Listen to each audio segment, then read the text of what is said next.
Okay. And today we are honored and excited to have the Fast Track team with us today. Yay. So we've got Bettina Robson, and Bettina is going to introduce her partners and take over the show for the next few minutes here. Bettina? Hi, everybody. First of all, Deborah, Mary, thank you so much for having the Fast Track team here today. We're delighted to update everyone on what we're doing. And we also have an ask of all of you, if you'd be so kind as to keep us in mind and tell your teams and your fellow volunteers all about us. And with that, we're going to start by introducing, there are three of us. Gail Tate isn't unable to be here today. We're all volunteer led, and we are the creators and visionaries, if you will, of Fast Track. So Bob, go ahead and say hello to everybody. Hello, everybody. I'm Bob Bush. I live in the Tampa Bay area of Florida, and I'm happy to be here to talk about Fast Track today. We feel like we have a entertaining educational program that's providing value to new volunteers and continuing education for volunteers that have been around for a while. So we're looking forward to telling you all about our endeavor and hope that you'll join us if you haven't already, and send some new volunteers our way, because we're all about training volunteers and continuing education. Thank you. Thanks, Bob. So we'll take just about 4 minutes just to give you a quick overview of what we are and what we're doing. And then we'll leave the rest of the time for you to ask questions, comments, any emotional outbursts. We'll be ready for that. So tomorrow, actually at 3 p.m. Eastern time, we're going to be doing a collaboration, Fast Track on Demand, with the DWG, Everything Speakers Bureau. And for that, we're going to have a special video in our waiting room. And that video gives a very good overview of that particular session and also what Fast Track is all about. So if you would indulge us for just a second, we're going to go ahead and play that video for you. And if it's too loud, feel free to use your device to turn it down a little bit, because it's kind of hard to gauge what everybody's sound is going to do, okay? So ideally you can see this now, everybody. And we will start it up.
So hopefully that gave you just a little taste, a little quick idea of what we're doing. And as you can see, we like to have fun. We have this special vibe at the Fast Track where we try to be innovative and exciting.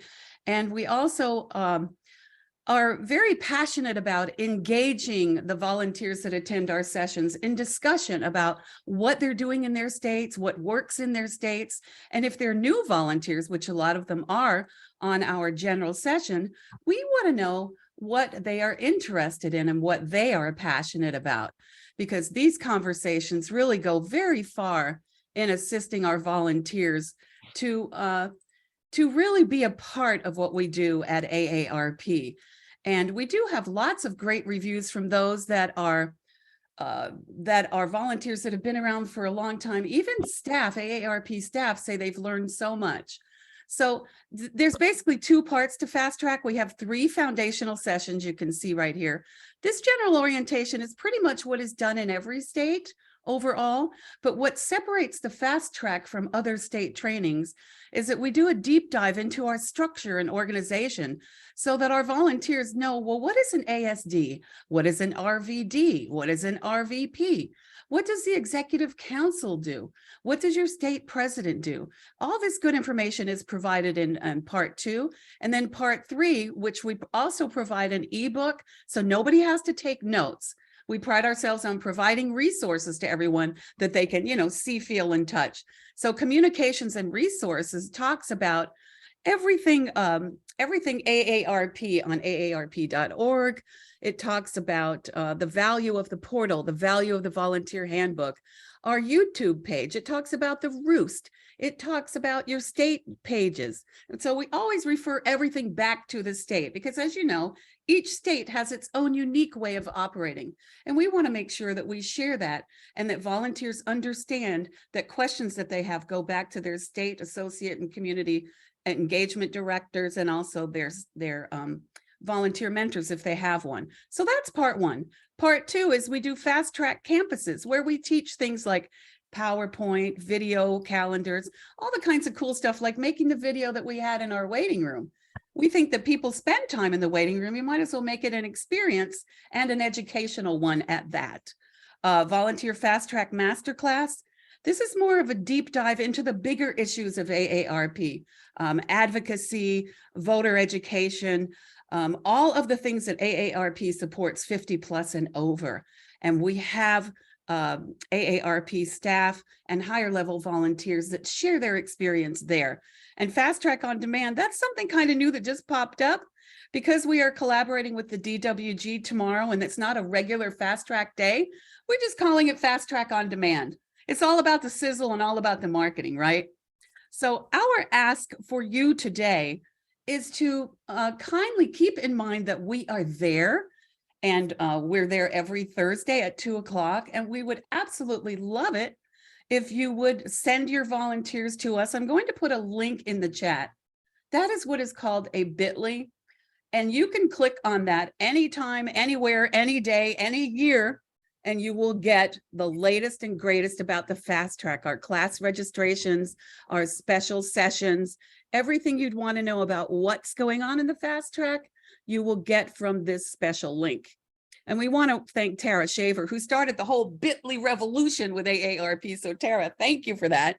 And thank you, Kathy Kynes, who are two very instrumental Office of Volunteer Engagement advisors that helped us create and bring our vision to fruition for the Fast Track, because we absolutely love it and we love what we're doing. We are also on the portal, on a portal chatter group, and I'm putting those 2 links as we speak in the chat. So if anyone has any questions or anything they would like to ask either Bob or myself, this is the time.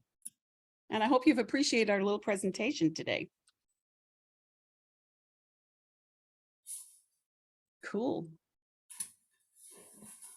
Bob, do you have anything you'd like to add or share with everybody while we're here? I do, just as to remind you that what Bettina said is we really like to, in our first 3 classes are sequentially run every month, 1, 2, 3, 1, 2, 3. We'd like to have you encourage new volunteers that you meet or are involved with to come and attend those, because there's a really good orientation in the master class in the campuses. Those are, continuing education, but we are looking forward to this Fast Track on Demand. We are looking forward to highlighting some of the other OVE teams. I think there's 15, if I remember right. 15 yes. OVE I forgot teams. that, Bob. Yes. And we would encourage you, if you're on one of those teams, to collaborate with us to take our platform to highlight what your team does and maybe drum some business or some interest in whatever particular endeavor, whatever part of OVE that you're using, you're fulfilling, to bring that up to Fast Track, and we'll put it up there. And basically what we're doing is opening the platform to you. We introduce and you run the presentation to whatever you want to say about your group. So we welcome all comers, and just let us know. Absolutely. And thank you again, Deborah and Mary, for having us here today. This time it's very appreciated.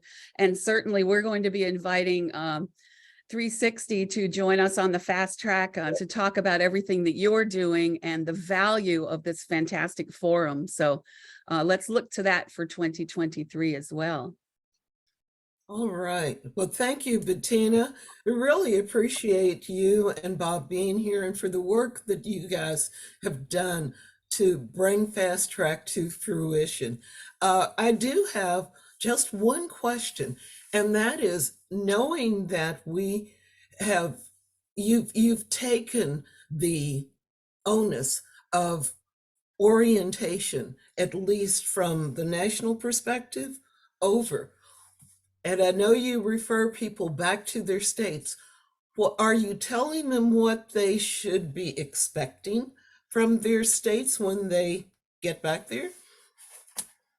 Well, actually, we do have a session in our second segment about what the states do.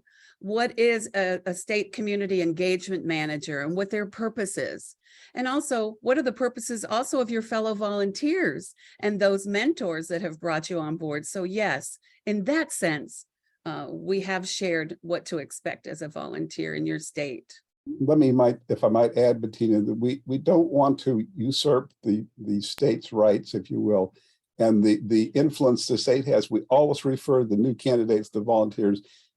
Our sessions are an overall orientation where we refer them back to their state, their volunteer leader, ASDs or whatever, or regional manager, whatever we're calling them, to really find out what's required of them in their particular activity in their state. We don't want to usurp the states and take that over. We are a broad national orientation, and again, referring them back to their states to find out what it is that they should be doing to fit into their state structure, because all of them are different, as we know.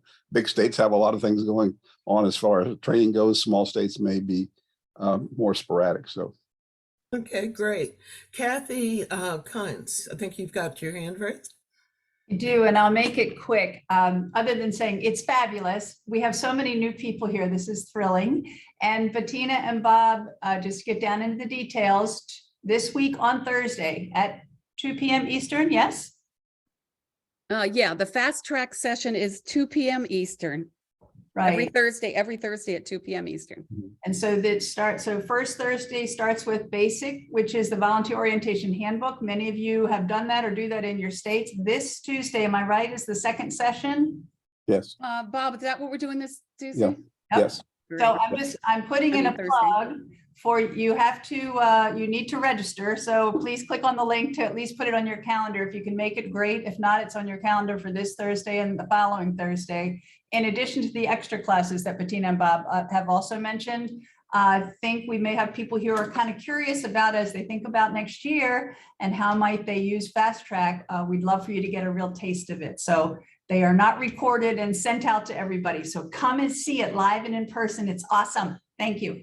Thank you, Kathy. And tomorrow at 3 p.m. Eastern is the on-demand. It's Everything Speakers Bureau with the DIY work group. And that is one of the 15 OVE teams, and they do a fabulous job. So that is tomorrow. And you can also register for that from the same link that's in the chat if you're interested. And you can, it's a recurring meeting. So you get one link and you're good for, we usually run it, what, 2-3 months, Bettina? Yeah, a couple months. Yeah. So it's you get one link and you're all set. Right. Okay, we've got Darlene has raised her hand now. Darlene? Hi there, how are you guys doing? This is great. Thank you so much for pulling this together. I just have a quick question. So do they have to register? So I just opened up, do they have to register for each of the volunteers have to register for each one that they want to attend? Register one time and then you are able to attend all the classes. Right. Okay. And the link says Fast Track Sessions, and that has all the sessions on it. They register once and they can attend all the monthly weeklies. And then there's a separate registration for tomorrow because that was a different time. It wasn't on a Thursday. Okay, so is there a way, I think that you alluded to this in saying that there's like special arrangements that you can make, but if we're thinking of doing a volunteer orientation in person in our office, is there a way that we could have you come in virtually to teach one of these specifically to those to those volunteers? Well, Bob, I think that's something we would certainly discuss depending upon the numbers of people that you have there, but certainly delighted to have everyone come to our session because they will meet other volunteers from other states. And we have engaging conversation at the end of our trainings. And that's very beneficial, we've found, for a lot of our fellow volunteers. But happy to discuss that, Darlene. Yeah, I was just kind of curious about, what the difference in the content would be between, what we would do as an orientation, the content we would cover, that would be different from what you would cover. Well, Probably not a lot because AARP is AARP no matter where you go. our first session is based somewhat around the national orientation do-it-yourself kit thing. So it's very close, but Bettina, open the bit.ly and just show them what it looks like, if you wouldn't mind, please. Just share your screen. Absolutely. Yeah, they can see what it looks like. And this is, oops, let me move this out of here. This is what it looks like. When you go to it, you'll register for the sessions here, and it's pretty clear what you need to do. And this is the one for tomorrow. And it says here separate registration. So you would register here. And then these are for the October, November sessions, and they're all described here along with the date. Oh, and we're having a party December the 1st. Right. And we're doing the first annual Tracky Awards. Very tongue in cheek, though, beware. And so Thank you, that's Bettina. what that looks like. That clears up the registration thing, I think. Thank you for showing Okay. that. Okay, well, Darlene, there's just one thing I'd want to say. I, in Kentucky, had always done the orientation. I had taken care of the national perspective, all of those things that I thought a volunteer needed to know to be a good volunteer and to be comfortable in their role. Well, I actually signed on to take these volunteer fast track sessions and found out going forward, I no longer need to talk about the national side of the operation, but what I have to do is talk to those volunteers about what skills do you want to use when you're in our office and in working with us. What do you want to do and how can we use you? That what they're going to do in the state becomes even more important now if they've had fast track, because now they understand where I fit in the whole scheme of things. So, Thank you, Deborah. okay. Yes, thank you. Deborah, that was just what we'd hope you would do. Is to send some. You're plugging us here. Thank you. We send them to us and then tell them what you need to know locally or regionally when they return back to you. So that's accomplishing our objective and our mission as far as we're concerned. Thank you, Deborah. There's plenty for all of us to do in this operation. Oh, for sure. Thank you. So thank you, Bob and Bettina, and thank you, Darlene, and others for your questions.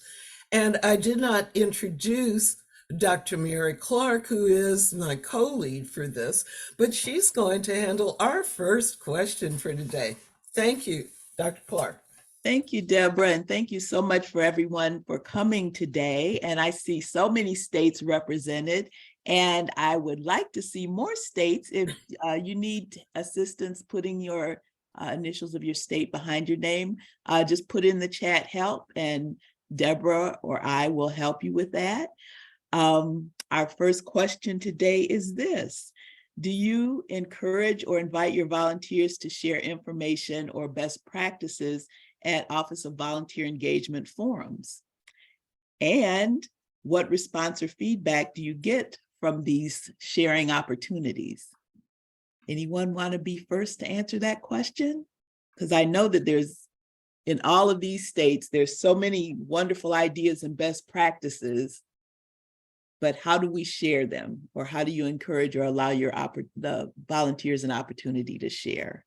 Mary, I was writing in chat. I might not be the only one that didn't fully hear. So now we've teed everybody up. So listen to Mary, which Deborah said, but it's a discussion question. So thank you, Mary, if you wouldn't mind repeating. Not a problem. Do you encourage or invite your volunteers to share information or best practices at Office of Volunteer Engagement forums, such as forums like this or forums like Fast Track or many of the other opportunities that we have? And what response or feedback do you get from these sharing opportunities? Thank you.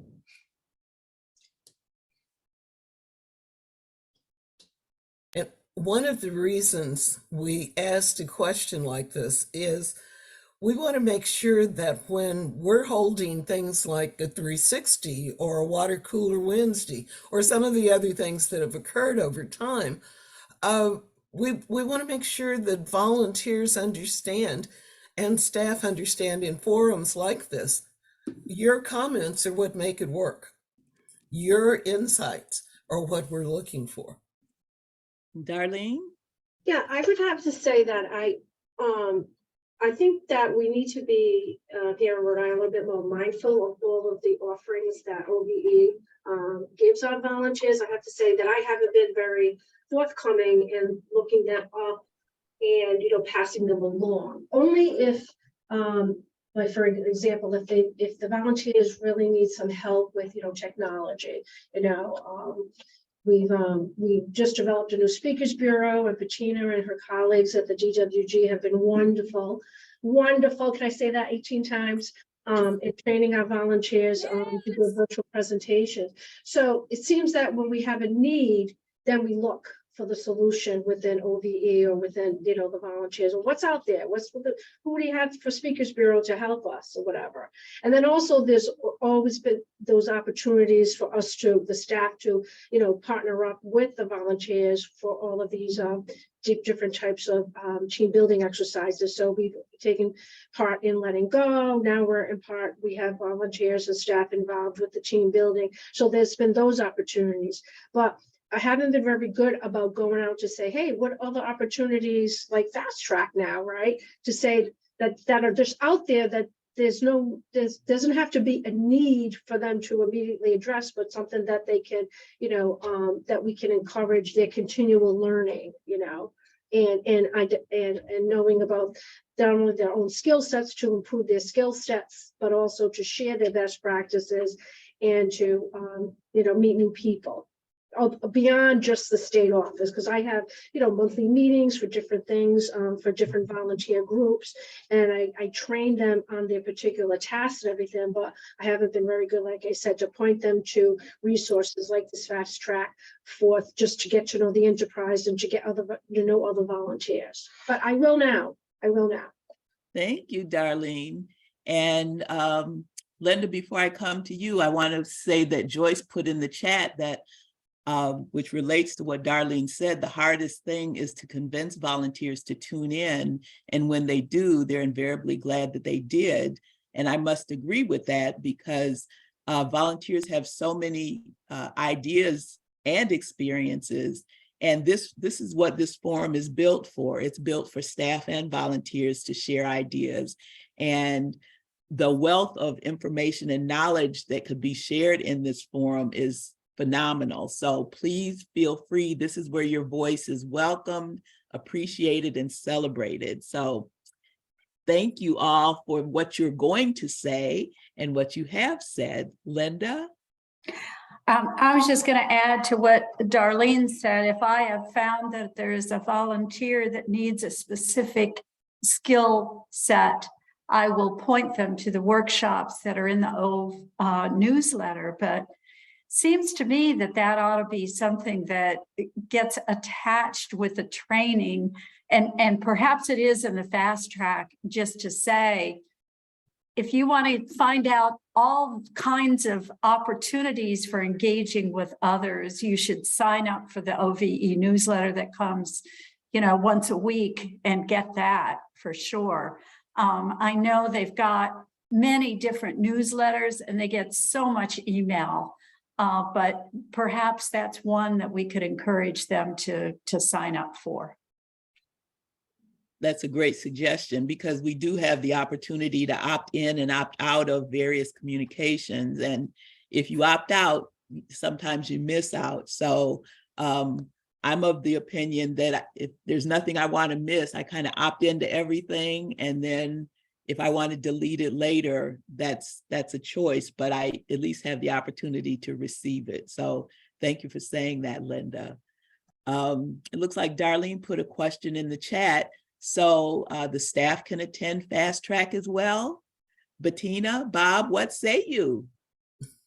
Yes, of course, we've had lots of staff, AARP staff attend. And also, you know, we love it when staff attends because then they can share with us about what their staff role is.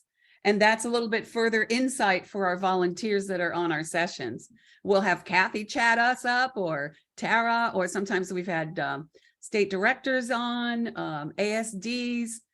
We'd like to do a campus class on a day in the life of your associate community and state community engagement manager, because they do have a life and they are very busy human beings. And we'd like to share that. So We love that's it. another We coming up. love it when Kathy and Tara and other OB Yeah. staff members come on, because we can introduce them to the volunteers and they'll actually get to know who is their mega region OBE leader, whatever region they're in. It's a great thing. Plus they come on and talk about of things that they're interested and applicable to that particular session we're covering. So yes, staff, please come. And if you're there and you want to be introduced and say something, then just put it in the chat or preload us and let us with an email, let us know, and we'll introduce you and let you pitch your latest thing, whatever you like. So thank you. We'd love to have you there. And before I turn it over, thanks, Bob and Bettina. One last question to consider is there a way that you capture any feedback that volunteers provide, either formally or informally, anecdotally?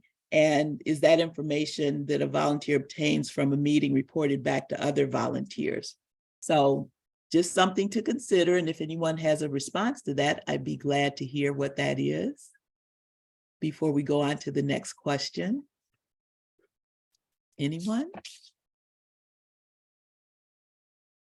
Well, we do the Zoom survey built into the system now that they have to put that on after every session, so that as soon as the session ends, the participant receives a survey. We're getting some valuable feedback on that, and Bettina has been saving those, and we use that as marketing to say, here's some notes from the field of people that are new volunteers and what they thought about Fast Track as a marketing tool. So Great. that's Now, a do you look. That's- find that, do most people fill that out, Bob?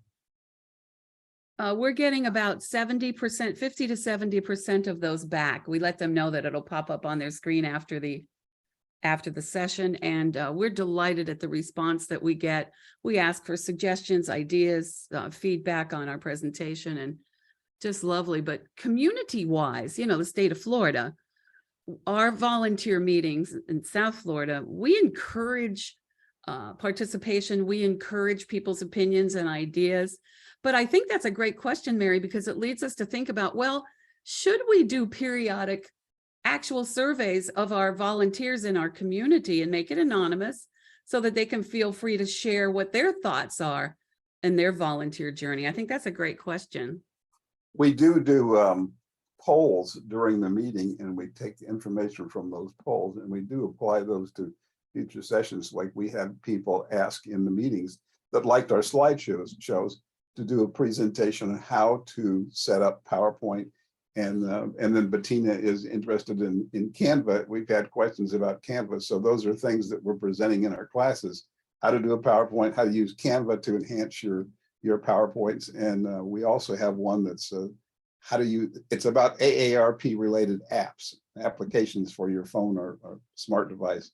And we did that, about 2 weeks ago, I guess, Bettina, and it was, it's a very interesting one. I learned something from Gail, who is our third person who's not here today. She's a wizard with apps and various other things. So it was a great chance for me to pick up a few tips, and I used and downloaded one of the apps that I'm using now. So there's more information than just orientation to our platform. We learned that from the chats, asking people what they're interested in us presenting in future sessions. So we're looking forward and constantly trying to improve. Thank you, Bob and Bettina. And I just want to address Ira's question. Ira, I said forum, so it must have been my Midwest accent. Did it sound like I apologize. forum? but Kathy responded to your message in the chat also. So thanks for asking. Okay. I'll I'll go on. Okay. go ahead. Is Ellen here to take the reign? I don't think so. Okay. You want me to Okay. continue or you want to take it? I'll go on now. Okay. Okay. Okay. This next question, I'm actually changing it just a little bit. And that is, in addition to the newsletters and standing emails that everybody is occasionally using, what other methods are used for communication with volunteers? How do you encourage a staff volunteer partnership with equal access to important knowledge and information? What do you do? We want to hear your thoughts.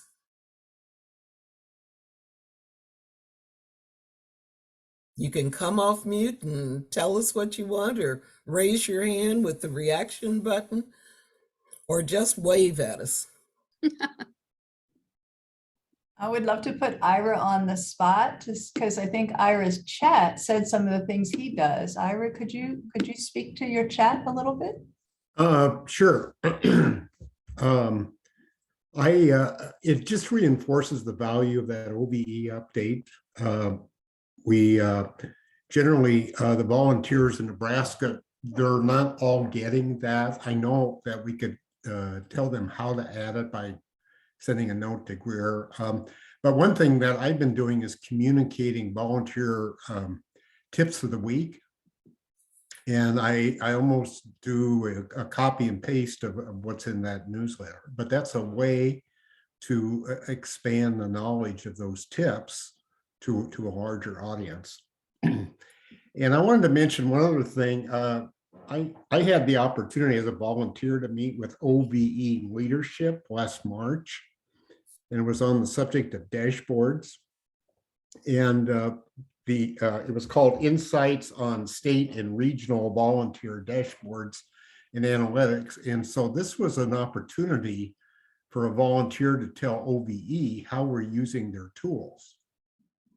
And so it's a little bit different perspective, but I think those opportunities are wonderful for volunteers, where we can kind of share best practices of how we're actually using their tools.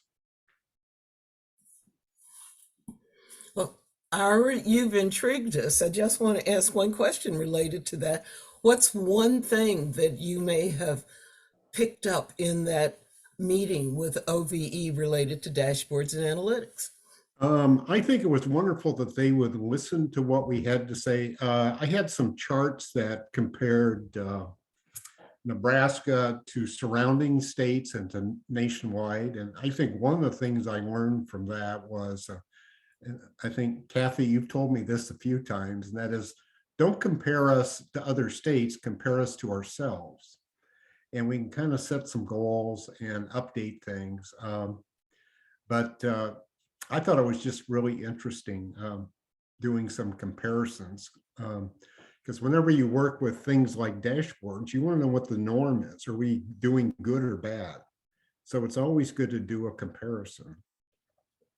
Okay. So one suggestion that I learned is compare yourself. All right. Okay. Well, we have for the 360 Exchange a portal chatter where we can place information that people can use.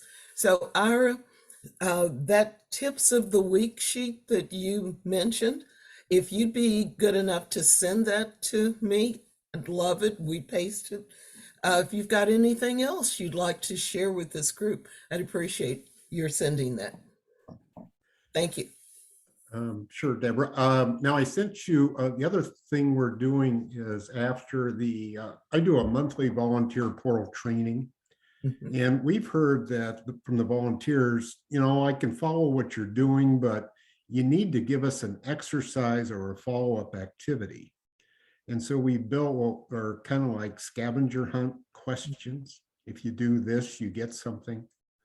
And so it's a way to reinforce your training. I was going to show some examples of that, but Deborah, maybe we could do that at a later meeting. Or Right. Right. I think that would be great. We can do that at another time. But to me, it's a way that we're listening to our volunteers. They're saying, I want more than just a training. Mhm. I want some exercises so I can make sure I understand the material. Right. And there's more than one way to create that surrounding and support for people so that they can get their information. So thank you very much. Anyone else with some suggestions or best practice? Did I see a hand waving here? I see Elizabeth on the iPhone. Were you waving your hand? No, okay, thank you. Okay. If you've not already done so, this is probably one of the last things that we're going to ask you, and that is, please share a best practice that you've either seen or used to enhance communications among and between volunteers along with their staff partners. Does anybody have something that you've seen that you'd like to copy or that you think people should try? Whether you've used it or not. And we, as a follow-on question or comment, said if time and budget were not a consideration, because that always seems to be a consideration, what suggestion would you make to improve communication?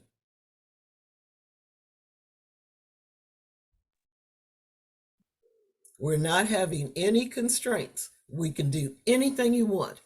Yes, Linda.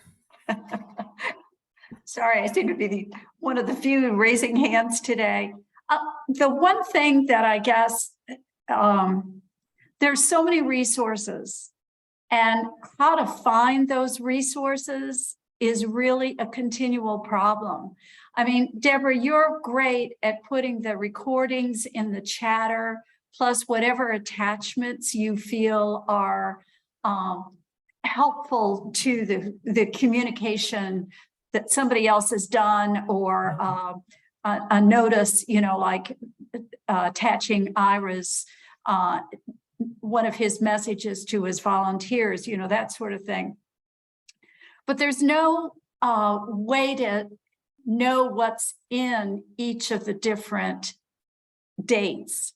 So, you know, there's February, there's March, there's April, that sort of thing, but it doesn't say, there's no card catalog of where we can go to find resources.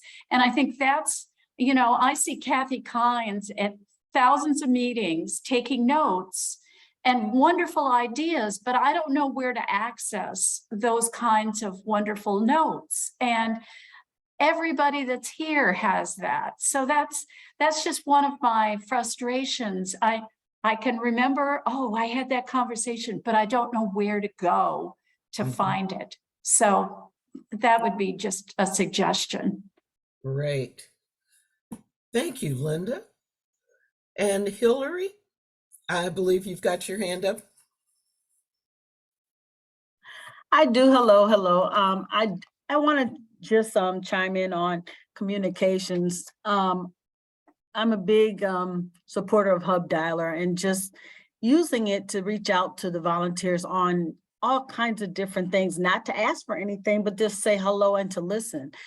We use it for Valentine's Day. You can use it for Veterans Day, call your veterans through the system, but it's a nice way of just saying hello. For the holidays, we use it as well. Thanksgiving, we use it several times, even in the summertime, we use it for summertime, spreading some summertime sunshine. And these were ideas given to us by the volunteers to use the platform, which is free, and also gets them really used to the system that they can use it for other things. But it has been a really a great tool for us just to say hi, and something that our volunteers like to do, but also reaches out to our volunteers base only, and especially the ones that have not really re-engaged. I would also like to just add, the other thing is to say, let's not forget about just the cards, right? Just writing a card, writing and people still love that all the time. I write a thank you note and then I get a note back that says thank you for the thank you note. But because that's why it is so appreciated, Cool. because that is a form that we don't use all the time. Yes, it takes time, but I would say it is definitely appreciated. And those are just two things that I think are not very expensive, may take a little more time, but useful. All right. Thank you, Hillary. And Bettina, and then we've got Jane, who've got their hands up. Yeah, I Bettina think I'll first? give the floor to Jane. I've chatted enough, and if there's time, I'll throw in. Go ahead, Jane. But Bettina, you were doing some pretty fancy moves there in the beginning of the video, so maybe you can do some background. Okay. Anyway, and I'm so sorry, I lost track of who the person was who was just talking, but it's just so funny that you mentioned thank you cards, because I'm literally spending my afternoon writing thank you cards to these wonderful volunteers who came out and worked, some of them for 8 hours at our shredding events. And so yes, big believer in the personal touch. But I wanted to mention one thing that may be a little bit left of center in terms of the question posed, and I'm looking at my friend Kathy's description, but we are using a tool for our Fraud Watch Network Speakers Bureau that has really enhanced communications in a number of ways. And this was put together for us by Kelly, I think her last name is Studia from ICM, who put together this wonderful kind of an intake form for people to use who want to request a speaker. But I have a volunteer coordinator who now can use that, coordinate better with the volunteers, coordinate better with me as I'm putting things into Cvent, and it's just kind of completely streamlined our process and eased a lot of anxiety about who was on first and who was presenting and, you know, keeping up with it all. So I strongly recommend that. And we borrowed that idea from our friends in Massachusetts. Great. Thank you, Jane. You're welcome. Thank you. Okay. Anyone else? Or Bettina, would you like to follow up now that Jane has had the floor? Yeah, sure. Love what you said, Jane. I love that whole thing. New Jersey has an intake form on their New Jersey state page, which is phenomenal. And we are begging our communications team in Florida to give us one as well. I love it. And if you like, I'll put a link to it in the chat. It's amazing. It has everything you want to know about their Speakers Bureau and a place where you can request everything. It's fabulous. But what I wanted to weigh in about our state and how we engage our volunteers, we started last year with a quarterly all-state volunteer meeting where all the volunteers come on Zoom, and our state director and our state director of operations joins, as well as our state and community engagement manager. So they're all there, and we have various topics in each quarterly meeting, and we'll have a lot of fun. We call it Fun with a Purpose. And that quarterly meeting, we think, has gone miles to keep people informed, keep them engaged, and make them proud to be AARP volunteers in Florida. So we love the quarterly meetings. All right. Well, I want to thank all of you today for joining, and our time has flown. 45 minutes is really not very long, particularly when we've got such interesting speakers and presenters and such interesting audience who have so many things to share. I do want to say that if you think of something after this meeting and want to share it with the group, feel free to send it to me. I'm dturner@aarp.org, and we'll make sure that it's posted in the portal chatter for the exchange. And trust me, Linda, we are going to be looking at ways to make sure that you can easily identify and find the information you need in a quick way. That, I mean, I've heard that now from a couple of people over the years, and I know how hard it is for me to even go back and sometimes find things. So hopefully we can get a lot of this done between now and 23. and get started on that. So thank you all very much. We will have one more meeting this year, and that is going to be on December 13th. And the topic then is evaluating the impact of volunteer-led events. What makes long-term success a reasonable objective? And we'll also be talking briefly and hope that you come, not necessarily come prepared, but if you're thinking about it, what topics would you like to have discussed next year? You know, January through December, we try to get all of these topics out in December for the next coming year. So if you've got a suggestion or several suggestions, send those to me and we'll make sure that we consider all of that and get our questions around it and try to get the intelligence and ideas in the room out to you. So thank you all very much. I really appreciate you being here today, and enjoy the rest of your day. Our Thank meeting you is all. over. Yes. Thank you. Good seeing my friends from Massachusetts who I just spent time with a couple weeks ago. Oh, and Rich from New Jersey is here. I didn't know he was here. I've been talking you up, Rich. Thanks for coming. So I heard. Love you, Mary.